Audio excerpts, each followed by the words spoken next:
why would a 70-year-old financial advisor all of a sudden wake up one morning and decide he's going to become a stand-up comedian? But I have a reason.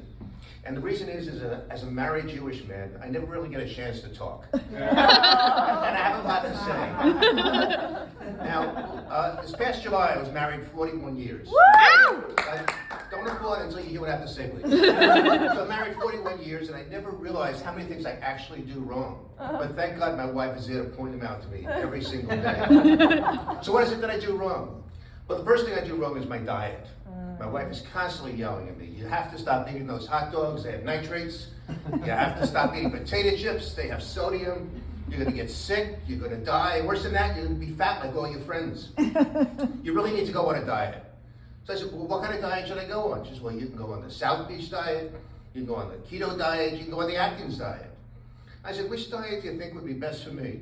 She said, I think the best diet for you is just keep your mouth closed. Second thing that I do wrong, obviously, is snoring. My wife is constantly yelling at me. You keep me up all night, you're snoring, you're way too loud, I can't sleep. Well, last night, I was having one of the greatest REM sleeps I've ever had before.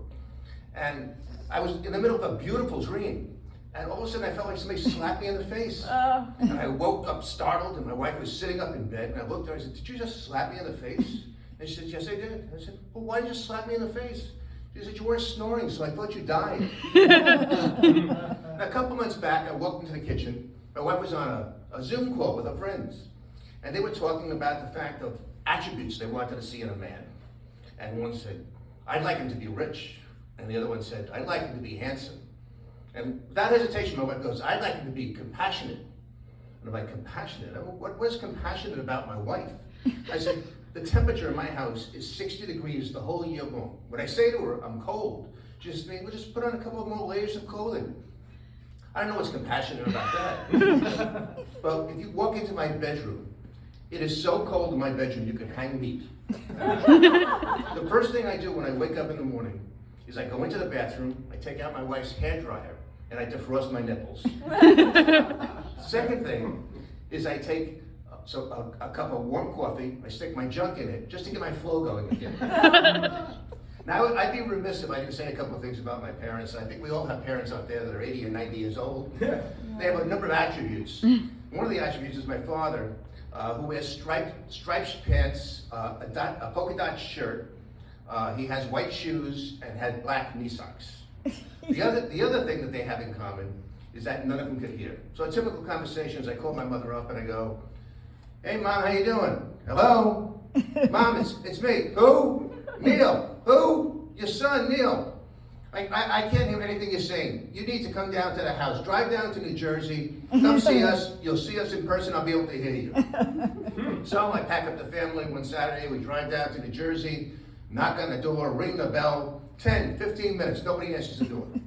I said to my wife, you think they both passed away at the same time? She says, no, take out your cell phone and call them.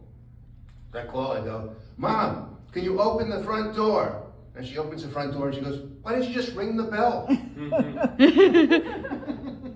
Now, we moved into our house a number of years ago. We bought our first house. And 3 o'clock in the morning, the phone rings. It's my mother and she says, Neil, Dad just had a heart attack. He's spitting up blood. You need to meet us at Princeton Hospital.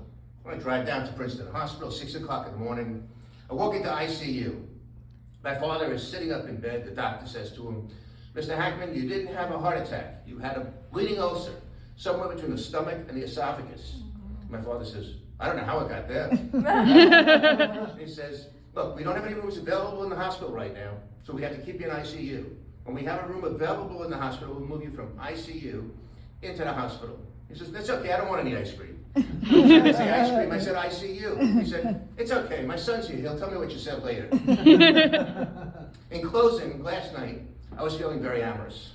So I rolled on top of my wife, and she looked up at me and she says, what are you doing? I said, you know, we're married 41 years, you don't know what I'm doing? She says, do you read the newspaper? I said, yeah, I read the newspaper. She says, are you on the internet? I said, you know I'm on the internet, what's the point? She says, they're telling you need to be 6 feet apart and socially distanced. So get the fuck off of me. Thank you, you've been great.